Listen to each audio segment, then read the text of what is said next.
In this video, I'll show you 3 hidden YouTube settings that can help you save mobile data. First, open YouTube and tap on your profile icon. Then go to Settings. Next, open General and tap on Playback in Feeds. And set it to Off.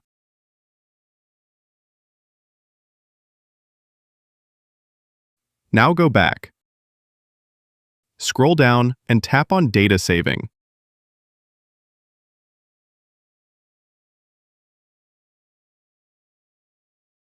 Then, turn on Data Saving mode. After that, scroll down and tap on Mobile Data Usage Reminder.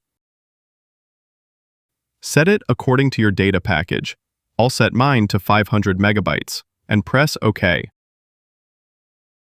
Now, go back to the home screen. Tap and hold the YouTube app. Select App Info. Tap on Force Stop. Scroll down and tap on Storage. Finally, tap Clear Cache. These 3 settings will definitely help you save mobile data. If this video was helpful, don't forget to like, share, and subscribe.